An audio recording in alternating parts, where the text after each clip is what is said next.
Welcome on in. Welcome back to the First Round Fantasy Podcast, your home for second round advice. I am your host today, Jacob Bartley, joined by Justin Morsaz.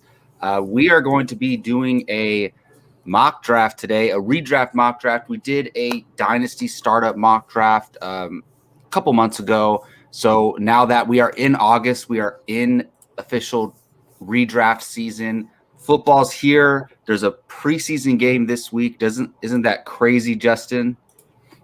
It's exciting, man. I'm happy that it's almost here. I can't wait. Honestly, I hate to say it, but I'm sure if you're listening to this, you feel the same. But I just can't stop thinking and waiting for the season. Yeah, me too. It's so weird because it approached so fast to me because we were doing all this offseason stuff, right? And it seemed so far away. I was like, it's going to take forever to get to football season.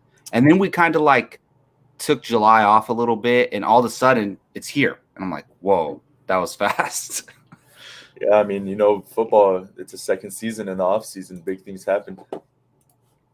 Exactly, especially for fantasy, because you can analyze everything that happens and how it applies to fantasy. So it's kind of cool. It's like it's never ending for sure. So we are going to be doing a redraft mock draft here in a minute.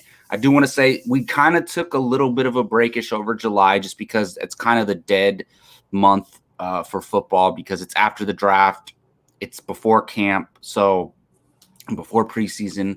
So probably we'll do that most years. But also for the month of August, we'll probably do one a week. And we'll cover major news and we'll do something like some main topic like a mock draft or rankings or something like that. And then once we get into September, first week of September, we'll really dive into it, get back to the 2 episodes a week, all the waiver wire pickups, all that stuff. We'll get right back to that.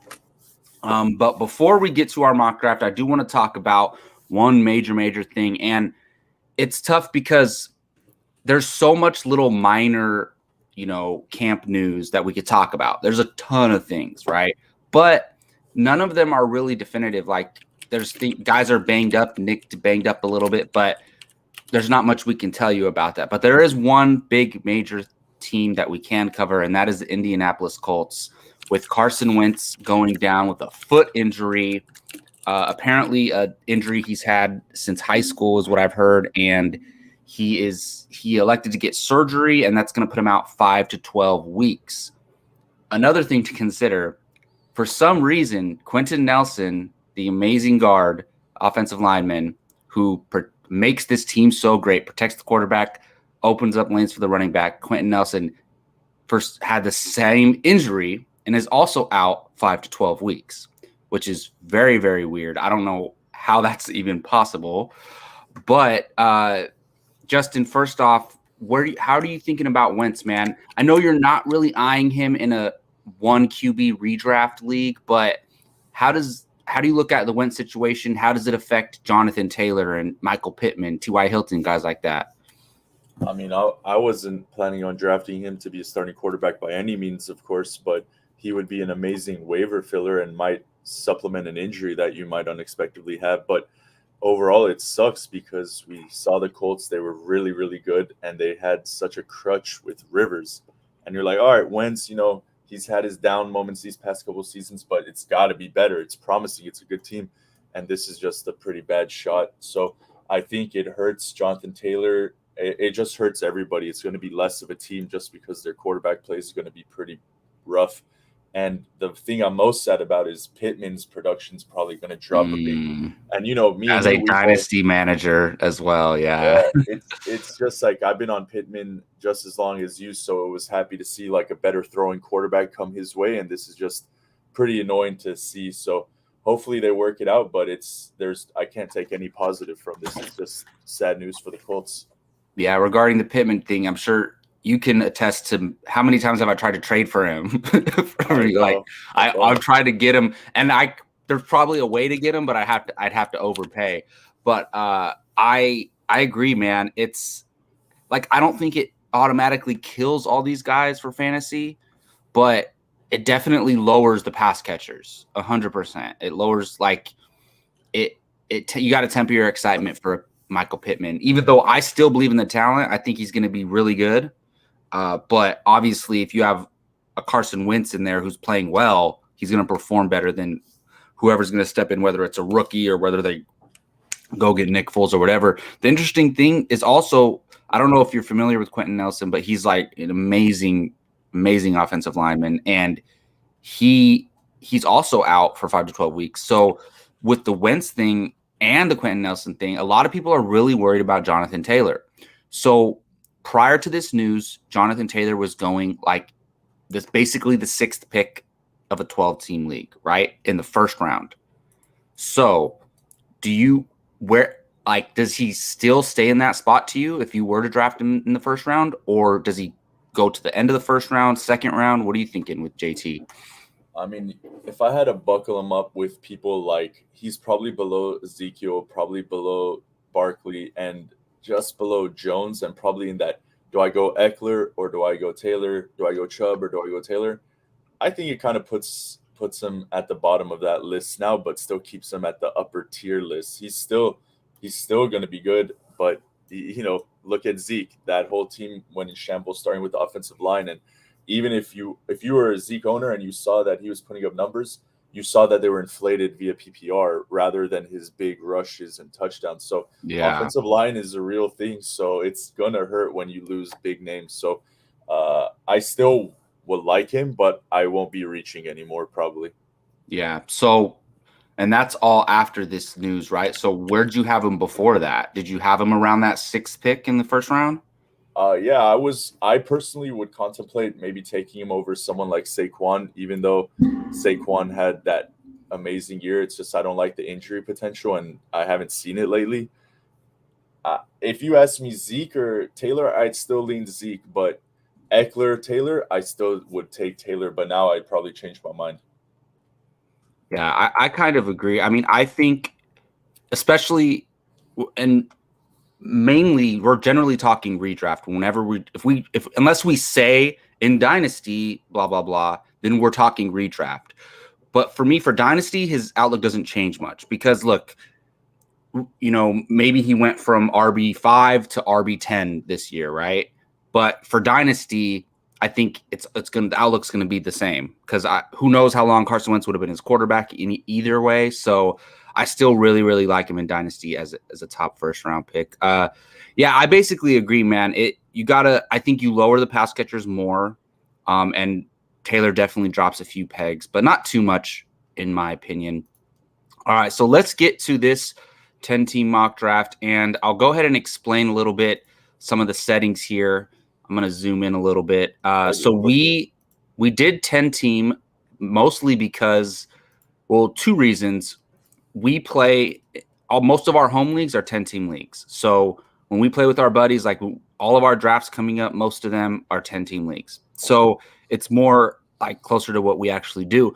But also, Justin and I were talking like the standard for analyst leagues and like people who've been playing fantasy for a long time has become 12-team leagues because it stretches out the rosters and it makes you have to work a little bit harder because you're deciding between lesser players, right? And setting them in your lineups. But I think casual fantasy football players are more playing like 8 and 10-team leagues. So I think this is more helpful for a casual fantasy football player to kind of watch an analysis of a 10-team mock draft as opposed to like a 12 or 14 team.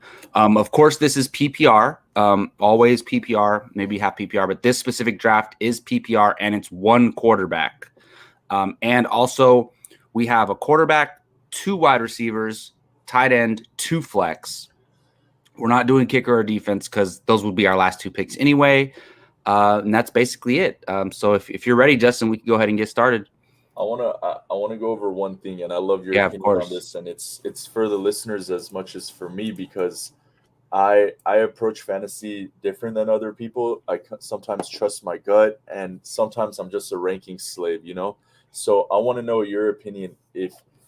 Are you I have to check the rankings before I do a trade. I have to check the rankings before I make a draft pick, because for me, I love it as a reference, but sometimes, like, you know, I don't call myself this, but other people call me the wide receiver guru and stuff. So if Allen Robinson hits, stuff like that, that was gut. That was, I know this player. I like this player. The rankings don't supplement this pick for him, but I believe that it's a good pick. So I want to know, in your opinion, are you cross-referencing multiple sites? How do you treat the rankings? So that is a great question, and like that's something I think about a lot. So I'll tell you what, I mainly go with my gut calls for the most part, but I do use the rankings as a reference, and I kind of use them as a reference to make sure I'm not like missing anything. So, for example, I might not be too high on a guy, right? Let's say, I don't know. Let's just use it as an example, Austin Eckler, right? This is not true, but let's just say I'm low on Austin Eckler. I feel like he's a third round guy. But then I look at the rankings and they have him going 12th overall in a redraft. And I'm like, wait a minute. Maybe am I not seeing something? Let me reevaluate this. And I'm like, okay, maybe Austin Eckler's not a third round pick. Maybe he's more of a mid second round pick, but maybe I'm not as high as 12th overall, So I use them as a reference, but I don't like let it dictate my decision making. So I'm not sitting there with the rankings and saying, oh, wow, I really think Zeke's going to be better than Jonathan Taylor, but they have Jonathan Taylor ranked higher than Zeke, so I have to take Taylor. Like I don't let it dictate my decision that way. And yeah, so that's kind of how I see it. I like that. And one thing, I hate to give my secrets away, but that's what we're here for, right? But like, yeah. I love rankings because I know other people are going to use rankings. So, for example, in a lot of rankings, I see McLaurin is going below Allen and Keenan Allen and Metcalf. Not saying that, you just got to look for the right thing. So it's like planning your draft ahead. It's like, do I have to reach in the second to grab Terry, or is he actually going to fall to the third? You know what I mean? That's a great point. I like to use the rankings to adjust how I can do my draft strategy, and also for trade bait, because if you're not high on a guy, like, I'll be honest, they have Keenan Allen as a tier 2 type, the rankings I'm looking at, and they have people like McLaurin and Chris Godwin. Why not draft the Keenan, go to the McLaurin owner, and squeeze just a little more value off that trade when you rather have McLaurin anyways? You know what I mean? So that's how I mainly treat the rankings for myself.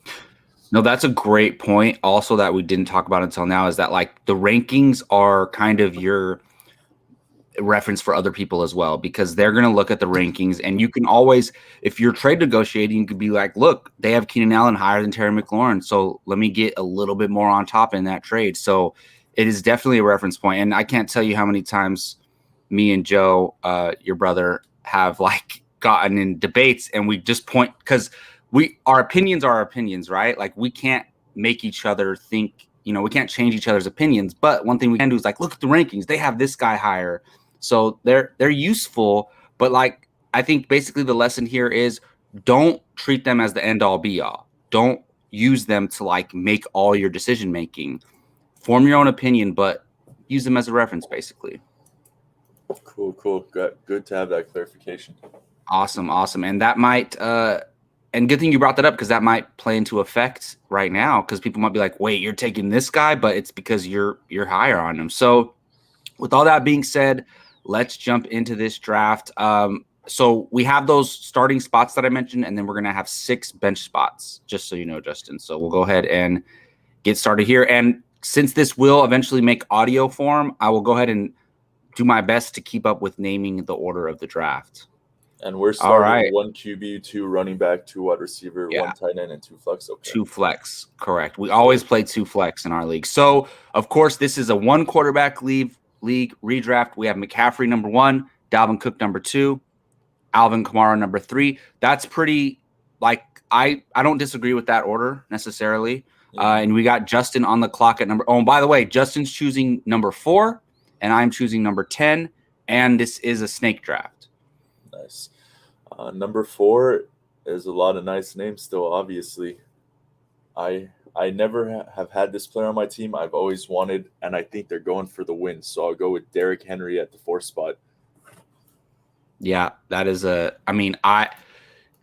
with the first three going off the board, right? The only argument I would maybe make is Derrick Henry over Alvin Kamara because the quarterback situation is still a little unknown, and there was some inconsistency with Taysom Hill last year with Alvin Kamara. So I wouldn't argue against Derrick Henry over Kamara. So that's a great pick for you, Justin. Yeah, Definitely. I wanted to go fourth to avoid because the top three is kind of a consensus, so I wanted to be stuck with a predicament. But I agree with what you said. Yeah, and part of mock drafting is figuring out like your strategy. So when we do our home league, the Beer Drinkers Unite, like maybe I want the 10th pick. So this is my kind of testing ground, right? I really like the 10th pick because you get 2 top 11 players or whatever. If you're in a 12 team, you get the last pick, you get 2 top 13 players. So I really like that. But you're right. You don't get the big dog running back necessarily unless somebody falls to you.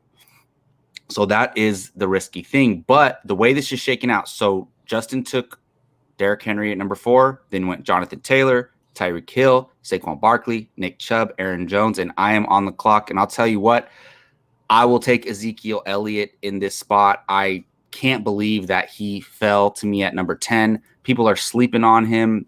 He is, out of everybody left, he's the last big workhorse. Like a lot of people have him over Jonathan Taylor. So most people, from what I'm analyzing, is that he would go after Derrick Henry in this spot. So for him to fall to number 10 for me, and look, I don't know what these computers, how they're evaluating it, but I'll gladly take Ezekiel Elliott at the number 10 spot. And I hope that happens in real drafts because that would be an amazing pick. And to me, what I have to do here is I have to take Travis Kelce because if you've been paying attention to the industry lately, a lot of people have pegged Travis Kelce as a first-round pick. And typically having him go near the end of the first round, middle first round, around Tyreek Hill, Devontae Adams, those kind of players. So for me to start my draft with Ezekiel Elliott, my workhorse running back, and then Travis Kelce, that tight end advantage over everybody,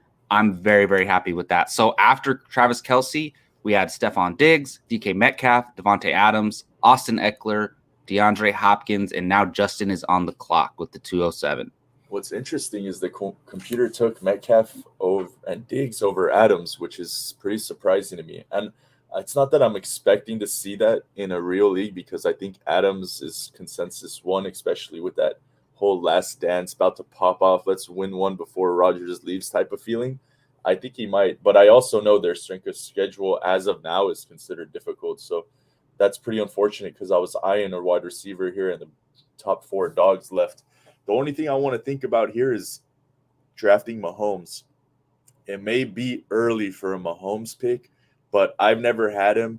And the strength of having the best quarterback on your fantasy roster is insane. I've just lost matches straight up because I went against that big dog. If you remember last year, I had him, and we'd go into a Monday night game, and I'm down 50, and I had him and Clyde Edwards-Helaire, and I'm like, I could win this game because you have Mahomes and one other player trying to get 50. It's possible. So you always have that advantage, but it's tough to take him that early.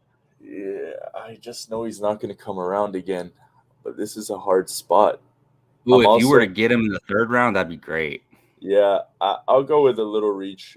I don't want to – if Michael Thomas didn't have problems, I would have gone Michael Thomas probably there, but yeah, I'll come around. Oh, dude, Mahomes went right after you. So, all right. So Justin took A.J. Brown. And by the way, you know, when you listen to our podcast, you'll realize some of us have certain favorite players. A.J. Brown is one of Justin's favorite players. And thank goodness he was on the dynasty team that I asked you to take over because I'm sure that influenced it a little bit there. So he took A.J. Brown. So you got the Titans stack here. You got Derrick Henry and A.J. Brown, very efficient offense. So if they're firing on all cylinders, your team will be looking good. So after A.J. Brown went Mahomes, which is crazy. Then you have Najee Harris at the 209, Justin Jefferson at 210, Joe Mixon, J.K. Dobbins, Darren Waller. So you're on the clock again, Justin, with the 304. You got your wide receiver, you got your running back. What are you thinking? I like another running back here because fortunately at the 4th spot, given this draft, usually in the 3rd round, that second running back is pretty low tier. But right now I'm seeing Antonio Gibson, Swift, Clyde, Josh Jacobs, Sanders. I like a couple of these guys. So I think I liked him last year. I tried getting him a bunch. I'm gonna go with Antonio Gibson. I just like what this Washington is doing, so I want to get some action there. Yeah, for sure. And yeah, that's a great pick because you're trying to look after this third round, the running backs are going to be slim.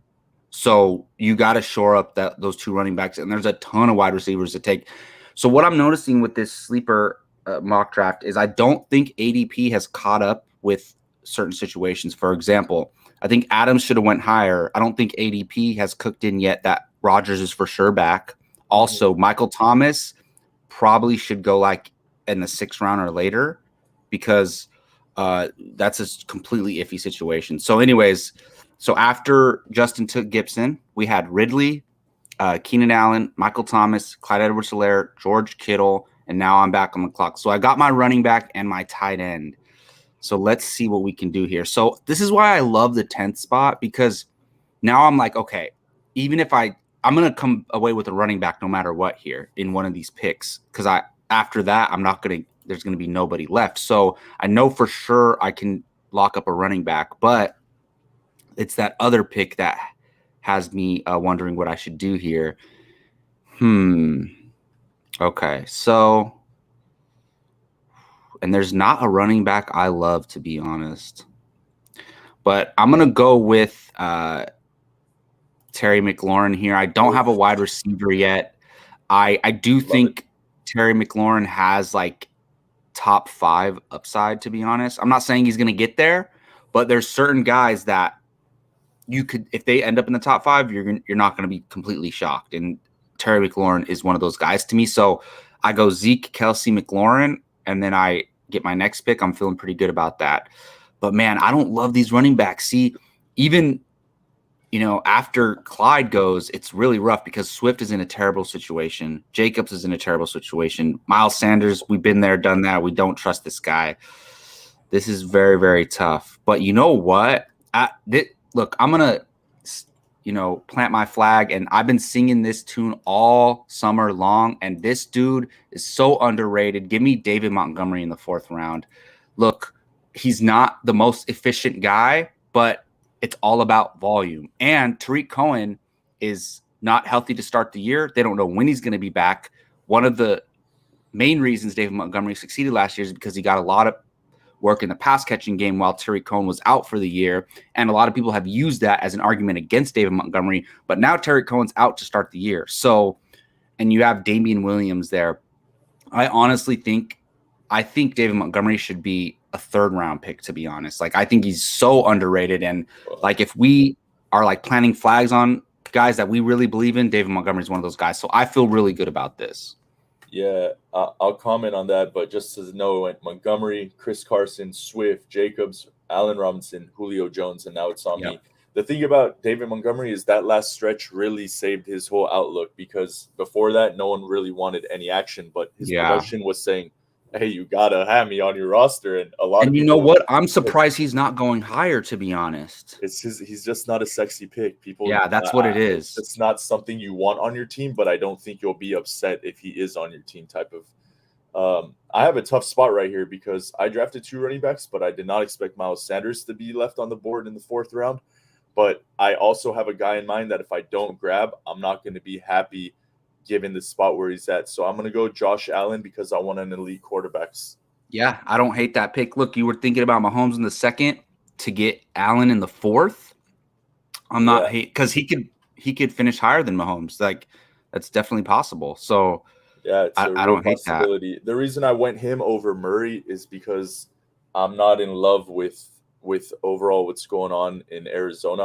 I love Murray as a talent, but Josh Allen is just proven to me to be that notch higher. He's almost in the, I don't know, maybe 2nd best QB in the league undisputably. It's hard to say, but I'm putting my hedge on him right there behind Mahomes. So absolutely. And I mean, people can make the case for Aaron Rodgers as that 2nd best QB, but I think when you're talking about fantasy, you want that rushing upside and those rushing touchdowns. And by the way, I made the picks 2 minutes long, so we had time to talk in between picks. Otherwise, it's normally still not enough time. I know. Normally they wouldn't be 2 minutes long, but Yeah. so after Justin took Josh Allen, we had Miles Sanders come off the board, Mike Evans, Kyler Murray, Darrell Henderson. Looks like his ADP's catching up.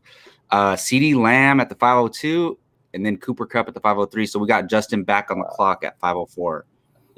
10 out of 10 on one wide receiver here after going 2 running backs, QB, and 1 wide receiver. But I'm not in love with Cooper, Godwin, Moore, Woods. Chase is the upside, but oof, this is I usually don't feel like this about wide receivers. So, oh man, this is interesting. I guess I'm gonna go splash style. And go Kyle Pitts. I know that's probably early, but I don't have a tight end, and after him, I don't want to do this anymore. So I go Kyle Pitts over my other pick. Who you might? Oh, did he go? Oh, he went Jamar Chase right after. I was gonna go Pitts or Chase. Wow. You know what's funny? Every time you mention a guy that you wanted, he goes right after your pick. This is the problem. You got to make some. This is legit. I mean, it sounds stupid, but it's legit season altering. You got to make these calls. Yeah. So it's kind of what happens, right? Like you're like, no way the second guy you want is going to make it back to you, you know? Yeah, there's no way. I just went Pitts because the tight end scenario is pretty lame after he goes. So I just, Julio's gone. The upside's there. Yeah, for sure. I don't hate that. I think he is going in the 5th round in most leagues. So that makes sense. So yeah, Jamar Chase, Chris Godwin, Mark Andrews, Amari Cooper, then Travis Etienne, and now I'm back on the clock. So looking at my team, I have, all my positions. At least I have one player at each position. So I'm kind of wondering what I can do here. And look, most of the elite quarterbacks are off the board. How much time I have left, Justin? 45 seconds. Okay. Man, this is making me realize that after the 4th round, I don't know what to do. It's kind of, there's like a lot of guys that have question marks. I think you're sleeping right now, in my opinion. Yeah, it's tough, man. I think I got to come away with an elite quarterback here because they're kind of flying off the board. And I know he's has some question marks in preseason or right now, but I'm going to go with Dak Prescott because he's going to, if he can do what he did last year, oh my goodness. And look, you took Josh Allen, 14 picks before me, and I ended up with Dak Prescott at the 5'10". I'm not hating that. What's so interesting is I was like, he should take a quarterback. If you don't like Lamar, I get it. If you don't like Wilson, I get it. Dak's injury, I get it. Herbert's still there, and I could justify a Herbert pick right there if you're reaching for a quarterback. So I was gonna go Lamar, and I think Lamar is the safe pick because he's gonna have that rushing upside, right? And he has a floor with his rushing, but I think Dak's ceiling, his what he was on track for last year is insane. So if I can get some of that, if I can get 80% of that, I'd be so down for that. Hey, and then I think. Yeah, again, I don't love the running backs here. So I think I'm going to have to go a wide receiver. And I'm probably going to rock with DJ Moore. As my wide receiver 2, I'm not hating that pick. Interesting. I like it. There's, this is the time for depth, so not bad. Thielen went after that. Hunt, Woods, Russell, Lamar, and now back to me. So I knew those guys, none of those quarterbacks were going to make it back to me if I didn't take one of them with one of these picks. So I'm glad I took Dak.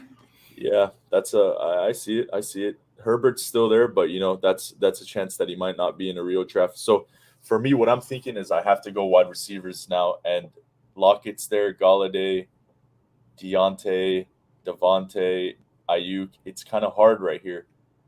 I want to grab someone that will make splash impact now. Oh, buddy. So DJ Moore's ADP on Fantasy Pros is pick 60, which is that where I took, is that 10, 20, 30, 40, 50? Yeah. Oh, but I basically took him at 51. So I took him early, right? You did a little bit, but no one's blaming you. Oh, man. I really wanted Robert Woods to fall to me here, but he didn't because I like the Stafford edition. Oh man, this is a really tough pick. There's a lot of nice names out here. Okay. I guess I'm gonna go with Tyler Lockett as my wide receiver two coming in the sixth. He has the upside that is really amazing. So I'm not too Yeah, mad about that. I don't hate that. And a lot of people talk about his inconsistency, but I heard somebody else saying that, like, look, you can't have all safe floor guys on your team. You have to have a mixture of safe floor and high upside, and a guy who can blow up for 40 points any week and win you that matchup. So I don't hate Tyler Lockett there in the sixth round. So now that I'm realizing how this is going, so why don't so when you're on the clock, I'll read the draft or like who was picked, and then when I'm on the clock, you read who was picked. So Sure. after Lockett, that gives us time to do some like look around and decide who we're going to pick. So after Lockett went Gaskin, Galladay, Javonte Williams, Deontay Johnson, James Robinson, and Brandon Ayuk. hmm this is the pivotal part of a draft for me because the beginning picks are kind of obvious. This is where it makes or break your season for me. So I want to Mm-hmm. pick guys that fit two criteria: either they're boom, boom, boom potential, similar to a Lockett, or they're ones that are kind of like, I know what I'm getting floor. I know it sounds odd, but I don't want to get people like Odell Beckham, which is kind of a mystery to me. You know what I mean? I'm staying Yeah. away from that, in my opinion. And this is an interesting pick. To tell you what I'm thinking, I'm going DJ Shark or I'm going Juju Smith. Is he still there? Juju?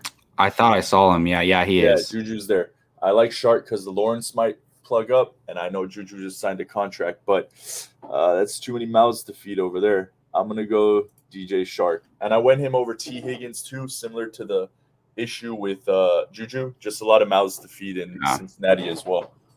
I'm hoping Yeah. Shark So gets that bounce back.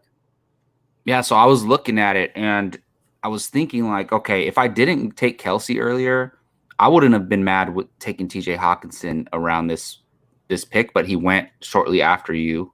Yeah. So you went with Chark. So you're expecting big things with him and Lawrence, right?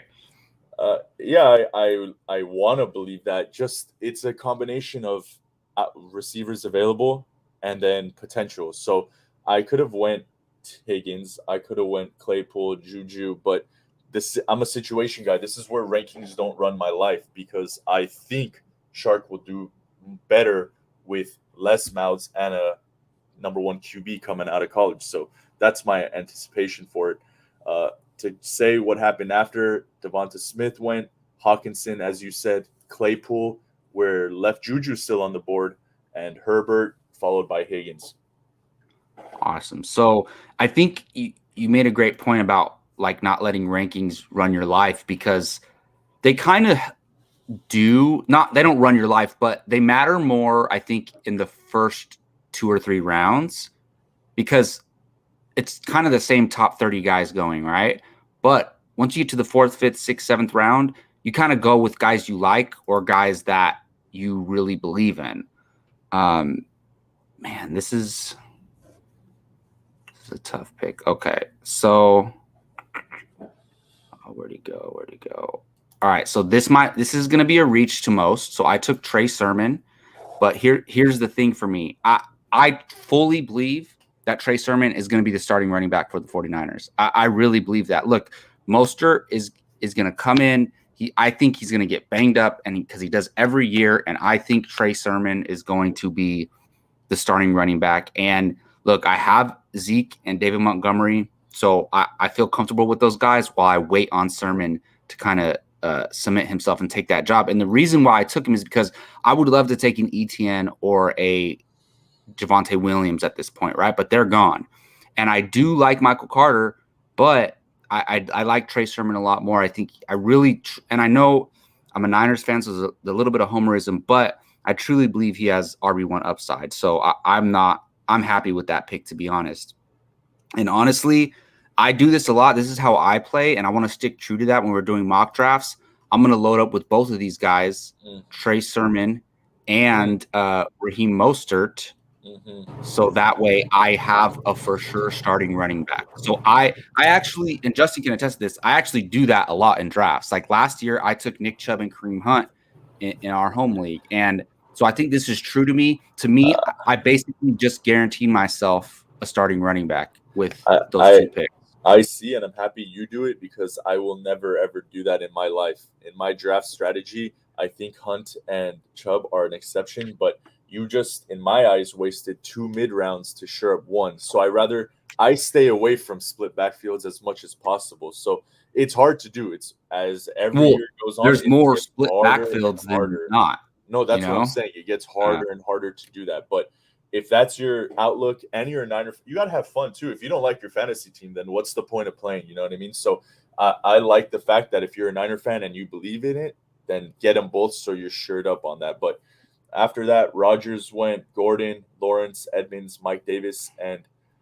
Juju still on the board. But I yeah, really you wanted thought about taking him a while ago too. I really wanted Edmonds to fall to me because usually I'm a wide receiver guy like this, but it pays to have a third running back that can become a second or even first because Chase showed some flashes last year, but I think the Connor being there throws it off, but I don't think as much as people are going to think so.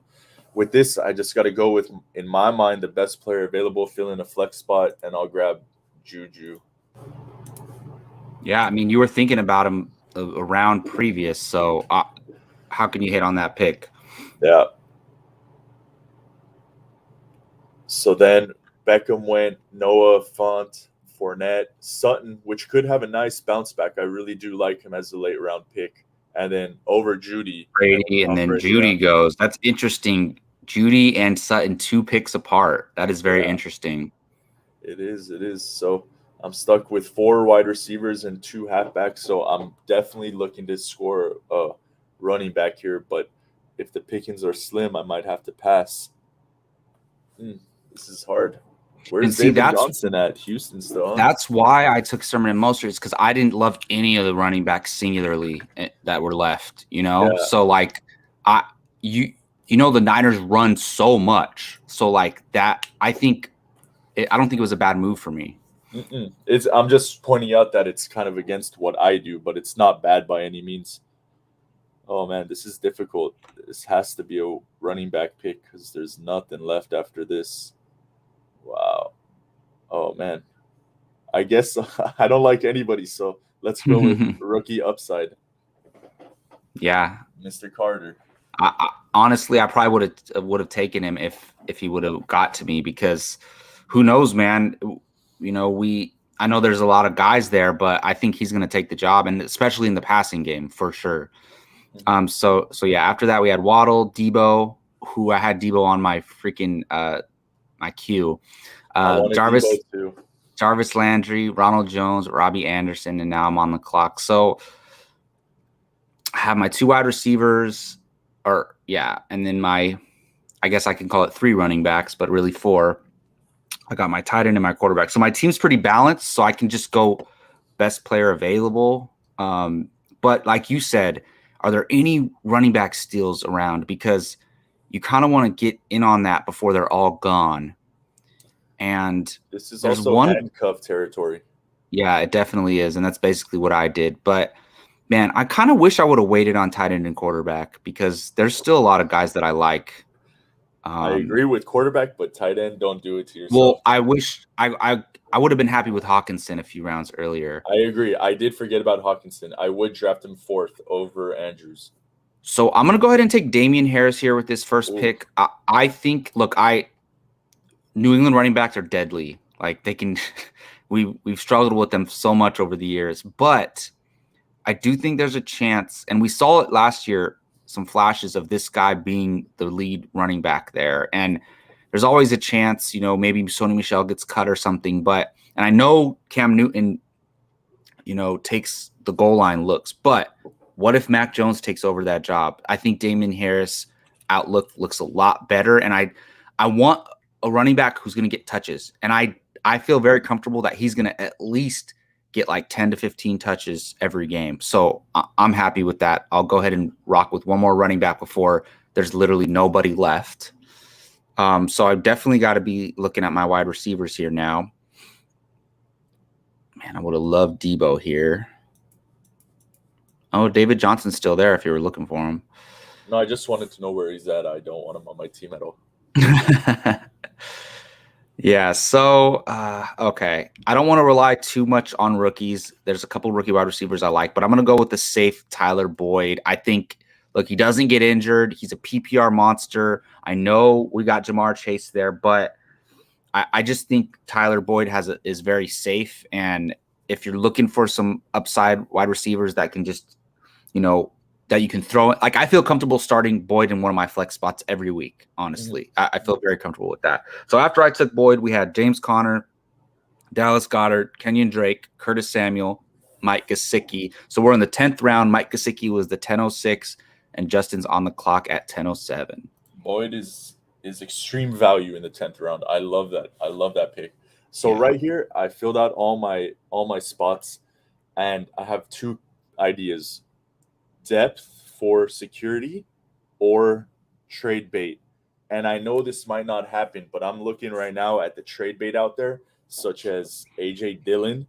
And if I grab him before the Jones owner got him, then the leverage I have on that for a trade potential is enormous. And the upside of me just keeping Dillon on a Jones injury is even bigger. So I don't see anyone that if I draft, it's going to be like, oh, that's a home run. That's definitely going to make my team better. No, I drafted my starting lineup. I'm drafting potential now. So I'm going to go AJ Dillon for the potential / trade bait. Yeah, that is and it's not even just that. Like he's the second guy there, and look at what Jamal Williams did. He was still a flex option. So if Dillon's gonna, I think Jones will be the pass catcher. But if Dillon can come on and imagine when they're up, they're gonna have Dillon eat clock. So I don't hate that pick at all. And I know you and I are extremely high on Dillon. I'd love to have him in a dynasty league. But Oh, yeah. after that pick, we had Brandon Cooks, David Johnson, Jalen Hurts, Rob Gronkowski, Ryan Tannehill, and Joe Burrow. Interesting, Jalen Hurts Wow. going there at 10. A lot of people have him going higher than that. I'm wondering if the Devontae Smith injury concerns are, bringing the ADP down a little bit.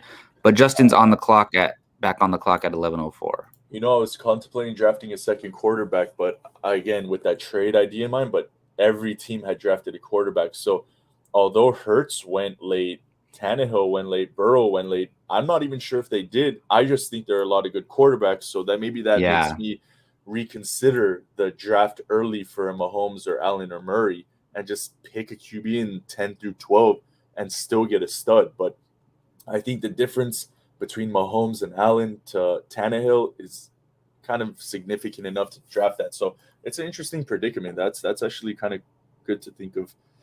Um, Over here, we just got some backup running backs left, huh? Oh basically, man, yeah. Oh, yeah. Once you get to here, the running back pickings are slim. yeah. I mean, I have two guys I love. I love the J.D. McKissick, but I also love the J. Will. And even though they said Swift is the guy over there, I like Jamal Williams pass catching and as a backup. So insurance policy, Jamal Williams is coming in for me. Absolutely. Although I made a huge error because I'm a Gibson owner, so I should have regardless taken the McKissick pick. That was my And fault. that is a perfect segue because to me, look, I already talked about it. I don't waste, and this is my personal, and look, I find either you agree with me or you don't. Like, there's a lot of people that are kind of not in the middle. Like, so basically, I do not waste roster spots on guys I'm never going to start. I use roster spots for insurance policies, whether they're my own or other people's, or like you said, maybe you grab two stud quarterbacks to trade in the future. But to me, look, I made a huge investment taking Zeke in the first round, right? What if Zeke is washed? What if Zeke gets injured? And who did we see last year flash and kill it? That is Tony Pollard. So I gotta wait. Why can't I draft him? There we I'm go. not even sure. Maybe they even said that he's looking really good in preseason too, or Yeah. training camp. So to me, even if I don't have Zeke, I like taking Pollard here, just like you took AJ Dillon, right? It's a very similar pick. And now look, to me, now I can sleep at night. I don't have to ever worry. Like, look, it will suck if Zeke gets injured, but now I have a guy, Tony Pollard. Because so look, Zeke right now has Tony Pollard eating into his workload, right? if Zeke goes down, Tony Pollard's going to maybe have a bigger workload than Zeke had unless they bring in a veteran and go committee. So to me, that is priceless. And to get my insurance policy in the 11th round, I absolutely love it.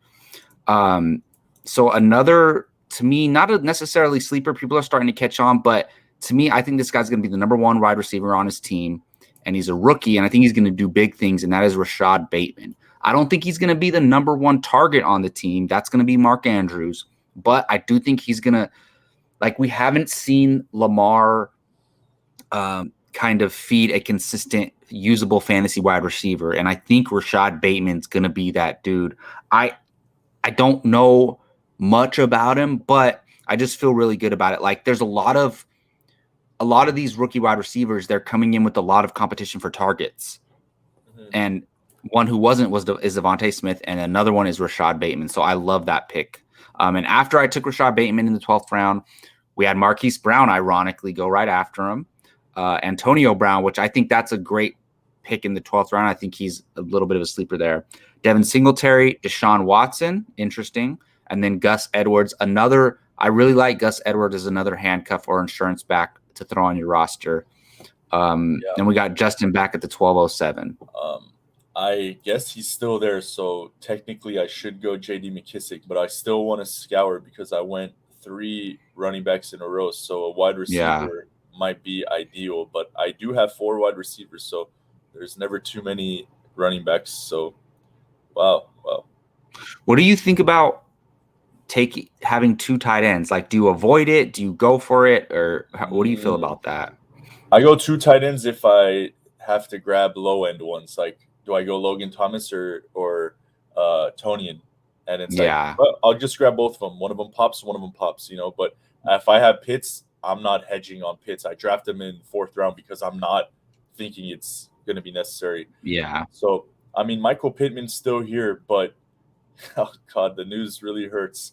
So I think he would have been off the board already if the news didn't happen. So, like, one of us would have taken him. Yeah, I'll go JD just to fill out and get my handcuff.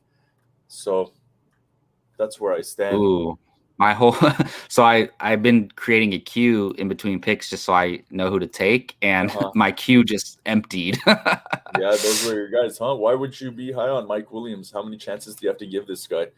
I think I am high on him. I think this is, look, I've been saying this is the last time I'm giving him a chance, man. Look, he's with Justin Herbert in the 2nd year. This guy, look, he has the skill set. He just has to put it together. So I was looking at Mike Williams, but after you took McKissick, we had Irv Smith, Will Fuller, Corey Davis. So I'll tell you what, I had Corey Davis in my queue. I had Michael Pittman in my queue. I had Mike Williams in my queue and Michael Gallup. So Davis, Pittman, Williams, Gallup, and Justin's back on the clock. It's kind of impressive. I mean, we're in the 12th round and Corey Davis just got picked. Like, that's value. And he's honestly, to me, he's clearly he's supposed to be the number 1 target there. Again, it's just not sexy, but I love it. Exactly, yeah. Fuller, too. I mean, these are great picks in the late rounds. So what I learned is basically running backs, of course, get stiff, but there's a lot of wide receivers out there. That's what I'm saying, dude. You can really wait on wide receiver if you have to.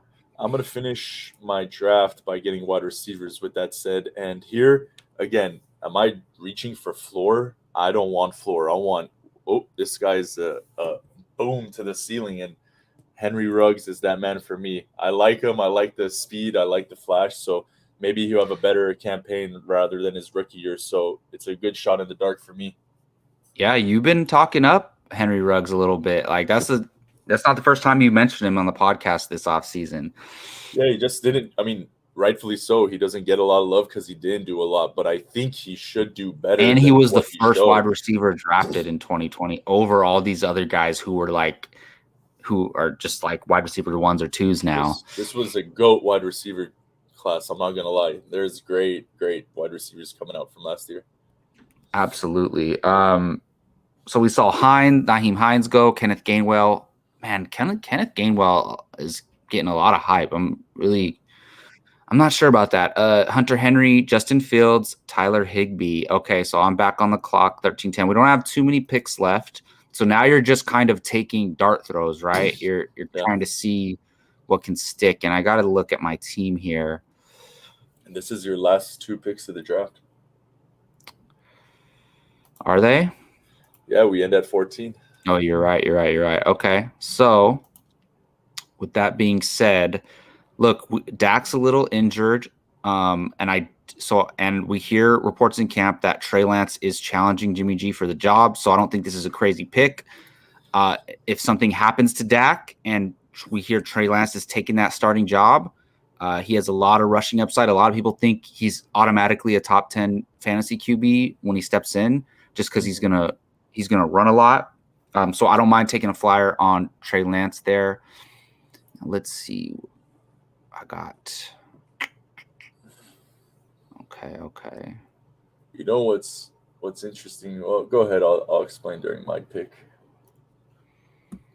So I'll go ahead and take another wide receiver flyer. And I don't think this guy is going to be the number one on his team like Bateman, but I think he has high upside. And I'll be the first. This will be the first time I say this, Justin. But you remember last year, and I don't want to gloat or brag, but I did. I was high on Justin Jefferson going into the year. I talked about it. I can pull video of it that I said after week 3 he's going to be. I said a solid flex option, but boy, was I wrong. Yeah. So the guy that I'm choosing this year to emerge like that is Terrace Marshall Jr., the wide receiver for the Carolina Panthers. I just think he's going to be big time. I think he's going to ball out this year, and then they're going to let Robbie Anderson walk. Not that this is a dynasty league, but I think his performance this year is going to lead to them letting Robbie Anderson walk. So if it's that good, I think it's going to be solid enough to be like a good flex option. So Terrace Marshall Jr. is my guy. I like it. And Mooney went, Moore went, Hardman, Lindsey, Mayfield. So the thing is, I wanted to justify grabbing a quarterback lastly over here, but I'm looking and it's like, I don't need to. There's so many good quarterbacks left on the board that if I get an injury or I need a buy, I'm okay with Matt Wright, Cousins, Patrick. No, you're right. So I didn't have to take Trey Lance. I just like the upside of it. Yeah, so I'm going to stick to what I said and go wide receiver. And I got to go. This is easy. If he's here in the 14th round, which I'm almost positive in our leagues he will never be, given what happened, but I'm going Russell Gage. Julio's gone. Like, this dude is bound to be useful. He was good when he had opportunities. So for him to fall this late, I should have picked him over Ruggs, but I just like Ruggs. So yeah, I mean, we saw Gage killing it with Julio on the field. So that's a great pick. That could be a real sleeper, man, especially in these redraft leagues. Yeah. All righty, so we are all done here. So I want to do a couple things. I want to read off our rosters and maybe give a little bit of analysis on them, and then maybe see is there any quarterback or computer teams, that stand out to you real quick. So here, I'll go ahead and read off my team first. Or no, you go first, Justin, since you picked first. Sure. So starting at QB, I got Allen. 2 running backs to start, Henry and Gibson. 2 wide receivers, Brown and Lockett. And tight end is Pitts. And the 2 flex I'd roll with would probably be Shark and Juju. Seem like my obvious flex. And then my bench sits with Carter, A.J. Dillon, Jamal Williams, J.D. McKissick, Henry Ruggs, and Russell Gage. Yep, I like it. I mean, would you be happy with this if it was your real team? I would, but that leads me into what my biggest point was. I don't think I've ever left a draft saying that this is the championship team, and I'm a huge trader. That's why. So at this point, I want to seek trades, but I'm not upset. I'll be honest. I don't love it. I think I could have done a better job on wide receivers, but then the trade-off is I wouldn't have done as good on halfbacks, which I'm not in love with. So it's an interesting team for me, but I'd be okay with it. I think I'd be okay leaving the draft with this. Yeah, I mean, I like your team a lot. I mean, you got your studs, and you're going to, like you said, and we talk about this all the time, like your team, your draft is just a starting point, right? It's not how your roster is going to end up. We're going to make trades. We're going to make waiver wire pickups. You win your leagues with your late round flyer picks and your pickups and your trades. Like, you don't necessarily win them in the first couple rounds. You can lose them though. All right. So my team. Real quick. Yeah. I think the reason I feel like this about my team is because I love wide receivers and I want the top 3. I want the biggest and the baddest if I can. And I'm actually seeing why didn't I get that?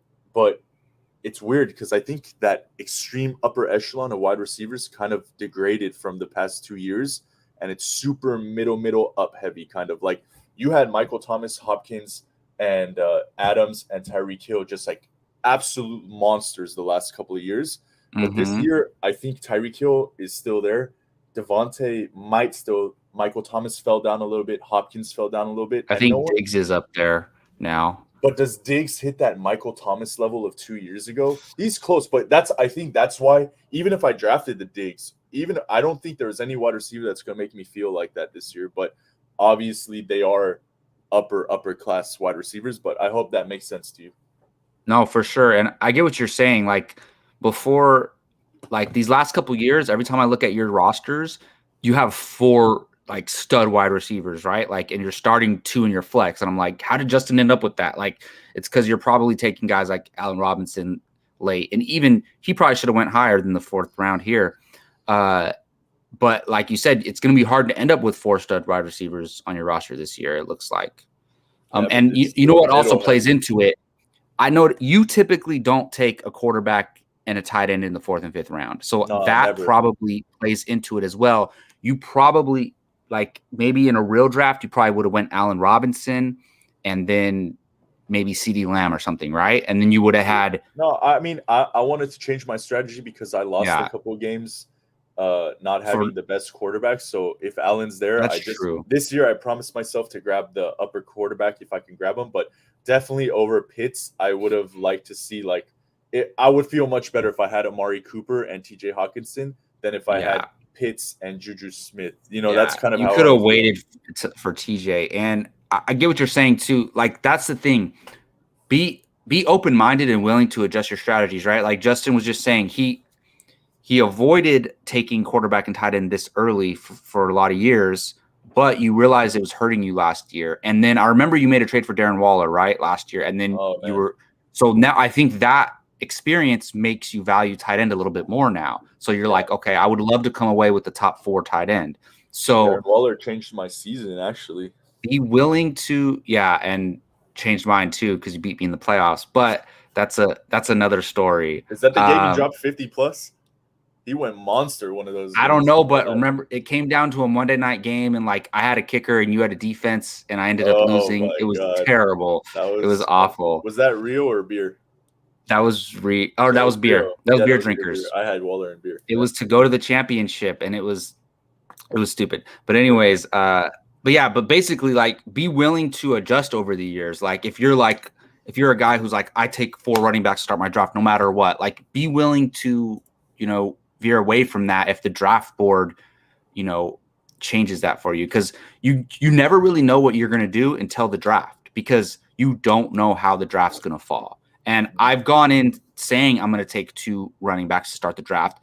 Even on this, I probably would have, but I didn't know Travis Kelce was going to fall to the second round. So I'm happy with that. So my starting lineup would look like Dak Prescott at quarterback, Ezekiel Elliott, David Montgomery at running back, Terry McLaurin, DJ Moore at wide receiver. I have Tyler Boyd in my flex, and then one of Sermon or Mostert in the other flex. Obviously, Travis Kelce at tight end. And then I have for my bench, I have high upside, some Tony Pollard, Rashad Bateman, Trey Lance, Terrace Marshall. So I honestly, like, if we finished our draft and I'm looking at my team, I'm pretty good with this. I think it could have gone a little bit better.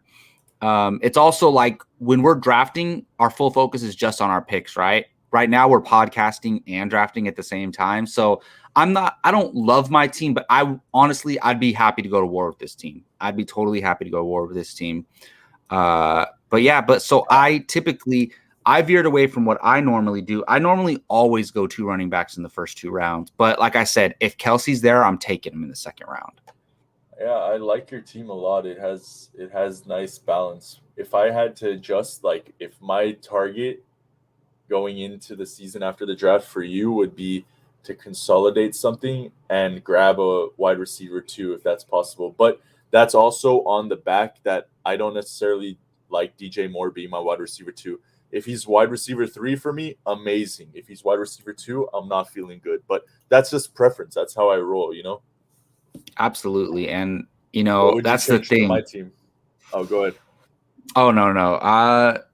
Yeah, I think the only thing I probably would have passed on Pitts, Mm. and I would have taken probably, it depends on what you need, but I would have been happy taking a CD Lamb or That Lamb went before, but I oh, still did wouldn't he? have. Oh, Yeah. is that okay? My bad. So, It oh, was I'm looking at it. basically Chase, Godwin, or Cooper. Oh, so all right. I'm looking at it the wrong way. So yeah, so that's tough. I mean, you could have went Chase. He definitely has wide receiver one upside. Cooper, you could have went Amari Cooper. Yeah, that's tough. So I don't hate the Pitts pick, but you could have shored up that your wide receivers, and then waited on tight end, maybe gotten Hawkinson a little bit later.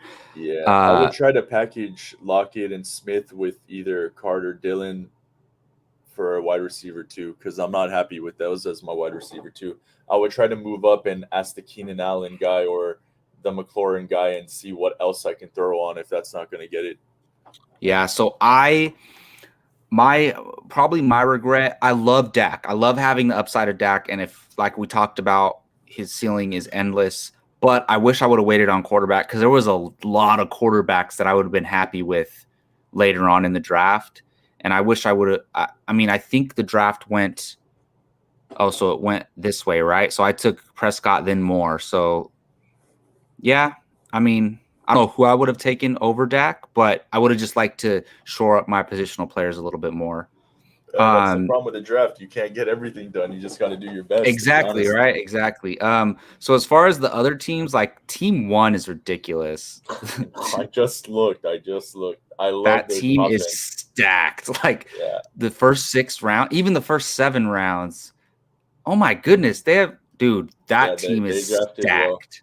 I got So to that call them. makes me think look, I normally don't like having the number one pick, but Oh, I that do. makes me think I might want it this year. I mean, the same sentiment rolls with 1 to 10. You get two back to back, and you. Yeah. The thing is, with with being the number one pick, you have to really know your players because you're gonna get one shot at an upper echelon guy, and then they're all gone almost pretty much. Then your depth comes in immediately. But somehow he scored Justin Jefferson on the back end, followed by Mixon Murray. That's like really crazy. Yeah, and dude, the whole team are good picks. Maybe not Gronk in the Yeah. 11th, but the whole team is like, I think people are sleeping on Fournette. I think he's a solid like third or fourth running back on your team. So Yeah. On wow, I on think the I like. contrary, I think Team Two sucks a lot, like really bad. They Well, this they is went 3 running backs to start, which is Yeah. I guess if you have Galladay and just I guess Galladay on your team, I'm not gonna like it anymore. I love the guy, but man, I think it's done. well, the thing for them for this team is, look, they went 3 running backs, which is never terrible. Like they got 3 starting running backs, and then I'm cool with Mike Evans and CeeDee Lamb and Kenny Galladay as my 3 wide receivers. I don't know taking James Robinson. Like I love all of Team One's picks except Rob Gronkowski, but I Team don't Two, I it don't like looks Team Two's picks after round 6. for me, Team Two lacks ceiling. It's a floor team, it looks like. You know what I mean? I don't like that at all. Yeah, for sure. And I mean, Team Three has Kamara, Mahomes, Waller. Pencil That's them not a in. They're bad winning. start. They're winning. Yeah, that's not a bad start there. Team Four is okay, or Team Five's okay. I mean, Team Four is great. Justin, don't get me wrong. Oh yeah. It's okay. Trust me. Yeah, this is tough. See, like I don't want the 6th pick in the draft. I don't I'm learning that I hate the middle. look at 6 through 8, man. I don't like even 6 through 9. No, nine's team is good. I Actually, like I don't nine's team. mind six. Somehow drafting 4 out of 4 wide receivers. That looks like my draft, to be honest. They Yep, got Hill, honestly, Allen, Robinson, Godwin, followed by Eckler. yeah, And then they somehow managed to get a starting running back, Chase, in the 8th. Like, okay, I want to trade with that. That's my style right there. I like that. yeah, for sure. But Seven, yeah, I don't. I mean, seven is weak.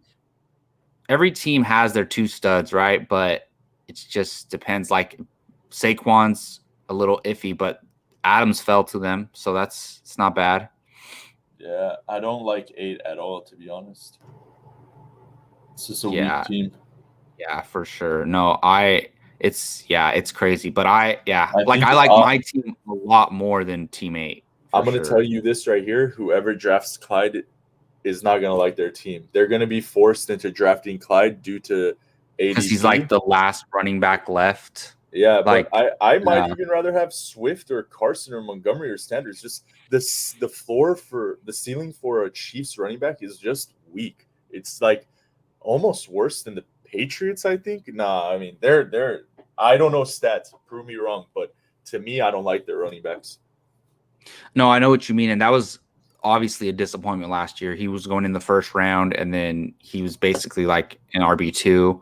So look, just think of Clyde as an RB2, right? So you don't want him to be, and look, he has Chubb, so he has his RB1. So I'm not hating this, but yeah, I maybe Team 8 is probably the weakest team on here. Any other thoughts, Justin, before we wrap this up? You got to be prepared. You never know what pick you're going to get in the snake, and it really, really matters. So adjust, have your preferences, but don't be afraid to take the best player available just because you don't like them either. Absolutely. And I will say from this experience, and like I said, we were podcasting and giving analysis while picking, but use your queue to your advantage because you don't want to be on the clock scouring, looking for a player that you might like. In between picks, look through the draft board, look through the player pool, add guys that you like on into your queue. And then when it's time to pick, look at who's available. You don't have to automatically take someone in your queue, but look at who's available. Okay. And then let's say you got 15 seconds left. Then you're like, okay, I don't see anybody I love. Let me go grab the first guy in my queue. Like use that to your advantage because I used it here and it really did help me in those later rounds because like you said, Justin, you're taking handcuffs, you're taking high upside guys, you're taking lottery tickets as you call them. So, and you can add those handcuffs, lottery tickets, high upside guys to your queue. And that way you don't miss them when you're back up against the clock with 10 seconds left, Mm-hmm. Good points all Do you around. use your queue when you draft, Justin, or no? I don't. I'm just. It's not because I don't like it. I'm just not a tech guy. I write stuff down. I have my own ideas. Like I don't like it. I don't write notes on my phone. I don't do any of that. It's just not for me. You're so old school, man. Justin calls me on the phone. Nobody does that anymore these days. He writes stuff down on paper. What are you doing, man? No, I don't know. I love I'm that. staying straight. Real quick before we go, I just want to point out I found that matchup against me and you, and Waller dropped 35, and I had Murray. He dropped 44. You had Mahomes. He dropped 36, and you had Hawkinson. He dropped 1.8. See, Hawkinson, I was so mad because he was solid all year, and I was like, Yeah. if Hawkins, how much did I lose by? You lost by 6 points. Oh my goodness! See, But that was in my defense, you were gonna lose that by 12 points by original projections. You know what I mean? that was to go to the championship too. Yeah. And like What's we funny were both like, "You're gonna win." No, you're gonna win. Yeah. No, what's funny is I beat you a little bit on quarterback. You had Hopkins blow up for 35. I had Adams for 11.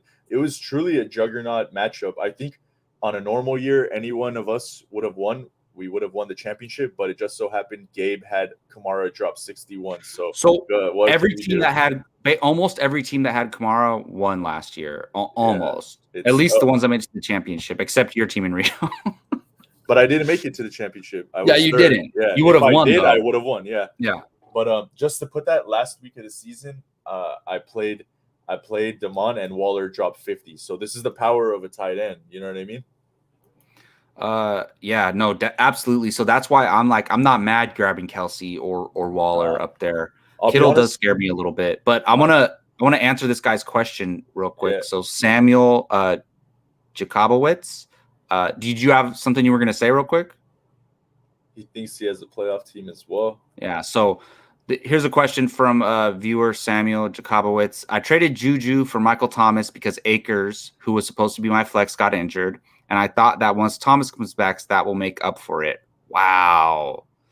I personally am okay with this. Like, if I have issues and my beginning of the season is not going to be nice and I'm going to depend on some free agents, I'm going to depend on some trades, I would like to take the short-term loss for the long-term gain, and I do think Michael Thomas is better. I hope you got something on the back end, because if you're trading for an injured player, you better ask for a supplement on the back end to make up for that 6-week loss that you're about to get, and you're giving up a healthy Juju. So I don't hate it, but I like to know if you got more on the back end. So I would love to see your full roster to answer this question, but since we don't have it, if Cam Akers was going to be in your flex, I'm assuming that your team is pretty stacked, because on most teams, Cam Akers would be their RB1 or their RB2 if they have an RB1 already. So it looks like your team was pretty stacked. So that being said, if you're trading Juju, he must not be even your top 2 or 3 wide receiver. You must have 2 other wide receiver studs so you can afford to trade Juju and wait for Michael Thomas to come back, because we know Akers isn't coming back this year. So as long as you have other wide receivers and you don't have to start Juju, I think that's a good move, because if MT comes back, and even if he's a high-end wide receiver too, like, you're not mad with that trade at all. I like it. I like it a lot. That's a smart long-term win move. That's not a you got to adjust. No one wanted Akers to get hurt. I have Akers. I need to adjust too, but I like that. That's a good idea. No, I think a lot of us. You have Akers in a dynasty league. I have Akers in a keeper league, and it's like that hurt bad. Yeah, he said he consolidated his bench a little bit for Ayuk, so that's a huge win right there. I think you did great. That was awesome. Absolutely, and Ayuk has high upside. So, look, basically, what we're all trying to do every week is put in the best starting lineup. So if you can have the best starting lineup every week, then you're likely going to win your matchups for sure. Thank you for the question. That was fun. I would love to take questions at the end of podcasts like every week. That'd be awesome. Any last thoughts, Justin? Nope. I just need to do more homework because I don't love my draft, but this is an interesting year. It's very middle heavy. The top is gone to me, it seems. Yeah, absolutely. So, and that's the whole point of mock drafts. Like, do some mock drafts yourselves, watch ours, pay attention to the trends, and use that to your advantage. So when you go into your drafts, you're well prepared, because you don't want to go in without any preparation or any idea of how the board could fall. So one last comment from Samuel. My biggest mistake was trading Kelsey for Akers and McLaurin. So look, before Akers getting hurt, that's a great trade for you. Honestly, I would, if Akers wasn't hurt, I would do that trade all day, every day, 100 times out of 100. I mean, especially if I had a decent backup tight end. But yeah, there's nothing you can do about injuries though, so it's not really a mistake. Like, you didn't know Akers was going to get injured, but I would trade Kelsey for those two in a heartbeat. I love that trade. That's extreme value right there. So don't be mad. These are winning moves, but you can't control. It's also a trade that, obviously the Akers McLaurin side is winning if Akers is healthy, but the other manager could make an argument is look, I'm trading for Travis Kelce. It's Travis Kelce. You gotta. No, I love. You have to pay up for him, I think Kelsey's side lost a little bit, but that's a good trade all around. But that's just what trading is all about. For sure. All right. Well, that's going to do it for this episode of the First Round Fantasy Podcast. Thank you, everybody, for joining us in the comments section and watching our video, leaving comments. We really, really appreciate it. Thank you, Justin Morsauce, for joining me today. I'm your host, Jacob Bartley. We will be back next week to cover any major fantasy news, and we'll come up with another cool topic to cover then. So we'll see y'all next week.